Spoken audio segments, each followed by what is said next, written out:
Hi there, I want to make a, let's just check we're recording. Yeah, we're recording. I want to try and make a reflection of this shoe. This is a picture I've got off the Pixabay. It's already cut out. I want to make a new layer.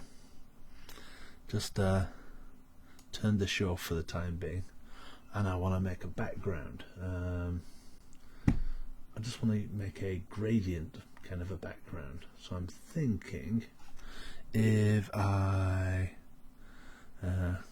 click on adjustment layer and go to gradient, click on my gradients, look on my basics, I want a black and white gradient,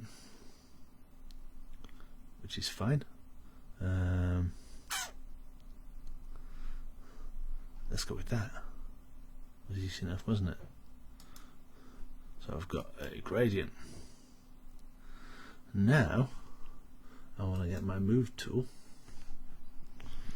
select all my gradient. Where are my transform controls?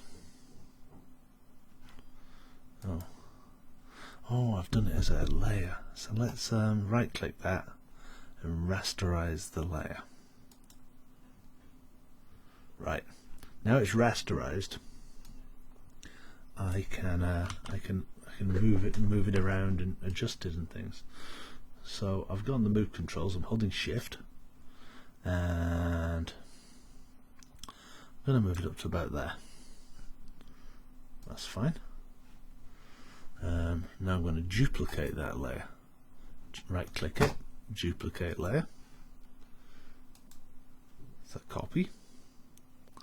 Now I want to transform it. So if I go edit, transform, flip vertically. Now I've got it the other way up. It's on top of the other one. And I can drag it down so it lines up with the other one. In theory, like that. That's okay there, and deselect everything, Control D. And now we've got what I'm hoping will be our background. It's just occurred to me, if I move it down a little bit, then we're going to get a line between the two pieces, which I quite like, but we're seeing the background. So I'm going to make a third layer and drag it down. Now this layer, let's turn those two off for the time being. I just want to be black, so I'm selecting black, filling the whole thing. I want it to be white. I've changed my mind. White. Now I'll turn these two layers back on, and then we've got a gradient going down to a thin white line with another gradient. Good. That's my background. That's going to be my surface, which I'm going to put my shoe on. So I'm going to call that shoe. Shoe. And drag it up to the top so we can see it. It's a bit big, my shoe, so I'm going to shrink it down a little bit, and it's going to go about there, maybe a bit bigger. Okay, happy with that so far. Now I'm hoping if we duplicate it, we can turn it into a reflection.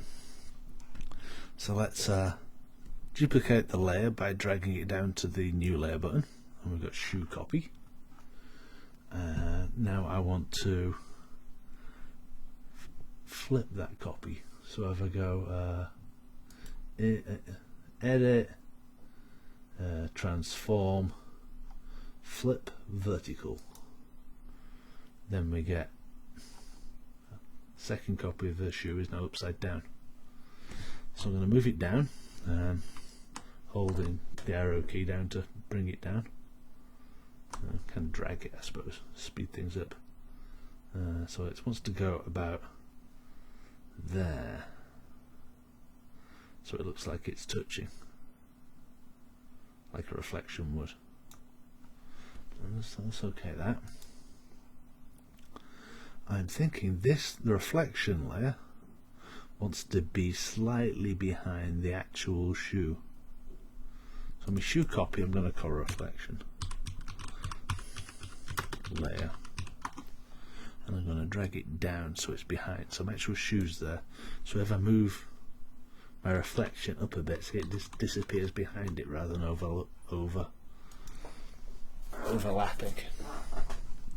But obviously this is too reflecty. When things reflect, they lose a lot of their brightness. So how are we going to do that? Another good question. I think I'm going to create a layer mask and a black layer mask. Now that's completely hidden the thing. Now, can we add a gradient to this layer mask? I hope so, otherwise it's going to be a short video. So black's hiding everything and white's revealing everything. So we want it lighter, getting darker, this mask. So let's open the mask up on its own. So we do Alt click on the mask. Let's try and add a gradient to it. Now I think we can probably use the gradient tool again.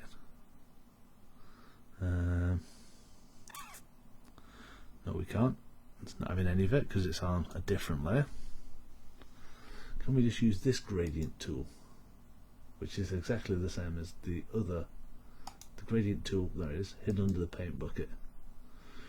Black to white, and we wanted it to be black at the thing, so we should be able to draw a line there.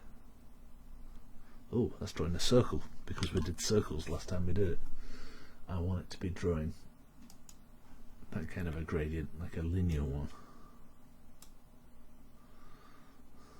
Is that the right way around, or is that backwards? Let's check. So to get out of this layer mask, if I do Alt and click on the reflection layer, is that backwards? I think I've done it backwards, haven't I? So let's Alt click on it. Let's invert it and try it the other way up. So click the invert button. Oh, that's sort of doing it. Maybe it's too... I'm just wondering if we... That's the wrong way. To reverse it, I'm going to click at the bottom and drag up. Let's try just a short one like that. So we've just got a little bit of black. A lot of experimentation. I think it looked better than before. So let's go longer. Clicking back. Longer still. I'm going to click, draw to about there. And Alt click on the mask. That's getting there. Let's have one more go. Let's drag a longer gradient. And clicking back. That's not too bad. That's sort of like a reflection. And now I'm wondering what happens if we just turn down our opacity on this, on the reflection layer. Oh, so I've just turned that to 50%. And see if we can really adjust how strong the reflection looks there. I'm happy with that. Well, let's quit while we're ahead. Thank you for watching.